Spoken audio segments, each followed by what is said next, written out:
Hello, it's Molly. I'm a video editor at The Alternative, and I host a show called Get Involved, where I interview musicians about the stuff that they're working on lately. On this episode, I talked to Jetski, an experimental music producer from Illinois. He just put out his first full-length album called Reflex Engine. It is made entirely on a mobile app called Koala Sampler. So let's talk to him about it. It's basically my first full-length album. Before this album, the last couple of projects I made using this music software called Max MSP. It's basically like a programming language for music. Okay. And it's like super, super in-depth, but it's very tedious to make music that way because I was literally like debugging my music projects and it was like, just a pain in the ass. I was trying to find a way to just start making music in a more, I guess, immediate way. I wish I could remember where I found Koala Sampler. It is probably just some random person, posting a clip of it on Twitter or Instagram or something. And it really piqued my interest. I downloaded the app. I probably started messing with it maybe like a year and a half ago. I was really just amazed at how powerful of a tool it is. I usually make sample-based music. Well, I don't really use, synths or instruments or whatever. Mm-hmm. And that's what Koala Sampler is. It's literally just for recording samples, and then you can like tap the sample pads and play them back, which I think you saw that in the video I sent. All right, here's a little breakdown of how I used the Koala Sampler app on my phone to record the songs on my album Reflex Engine. And this is the project for track 5 on the album, Ready to Rumble. So I just started with some basic instrument samples. Here I got drums and some guitar chords. I recorded on my guitar into my interface. And then some bass.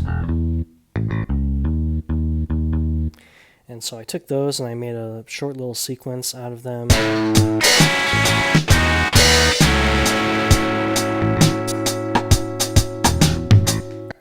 And then I just took that sequence and chopped that up into pieces, so it sounds like this.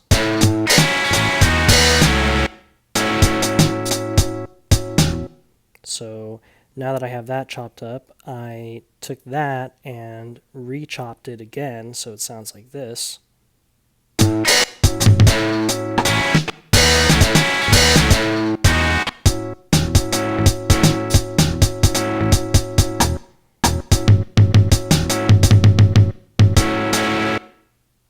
And then lastly, after that, I took my chopped up guitar, bass, and drums sequence and put it into a new project and got some saxophone samples. And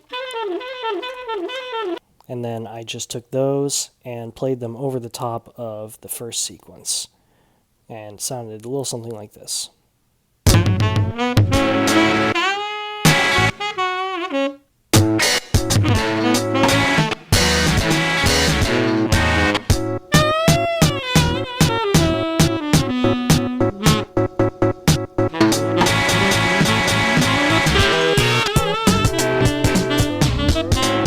What's really cool is that you can basically just record something immediately, and then you can take that recording and chop it up, edit it. It has this kind of like sketchbook quality where I could just spit out ideas really fast, do it almost like stream of consciousness, Over the last year or so, I just messed around making these little snippets of music. I almost didn't really have any plans to release them or anything. Eventually, I got familiar enough with the app and I got built up enough material that I was like, okay, maybe I can make a project out of this. Would you say the actual resulting songs, the way they, turned out, was that, or I guess maybe even just the inspiration for them, did that kind of come from the capabilities of the app? Really the app influenced it a lot. I would say the album is really born out of the process. I like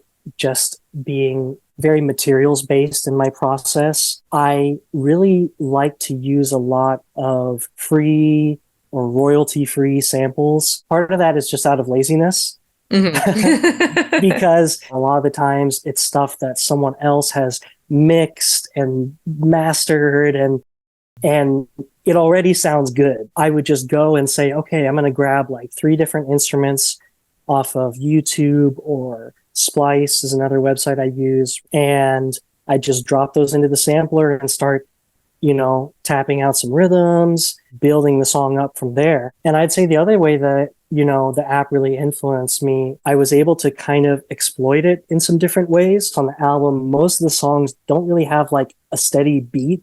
They're just kind of, I guess, chaos, which is something I love in music. And I often prioritize chaos and disorder. With the app, there's like a tempo setting, and you can just click and drag it with your finger, which is not really the way you're supposed to use it. I would basically just like take the tempo and just like totally throw it all over the place. As I'm messing with the tempo, I can record it immediately, and then I'd have this crazy chaotic sequence, and then I can take that and again, chop it up, replay it. Yeah, I would say I was very influenced by the process and the app, and how that led me to new and different sounds that I wouldn't have found just on my own. I wanted to ask, obviously the first context that I saw you musical context wise was, DJing a party that was like a hyperpop party.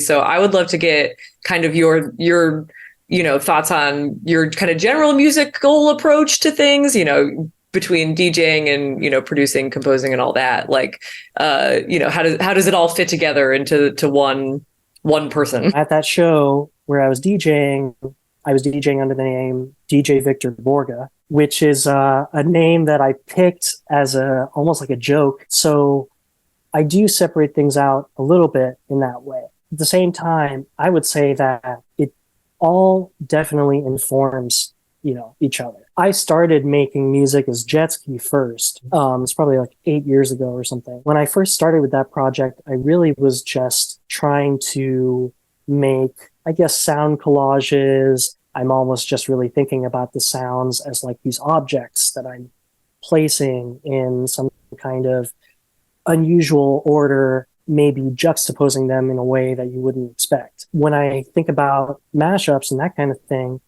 it's really the same sort of approach, where I'm taking 2 unfamiliar or distinct elements and then trying to juxtapose them in a way that is, just surprising or, novel in some way. I might take Katy Perry a cappella and put it over like an industrial Sophie beat, and you'd be surprised how often that kind of thing works. And as much as I love, weird ass experimental atonal music, I do feel inspired by pop music. I feel inspired by Charlie XCX and all these artists, and hip hop and techno. I mean, all these things.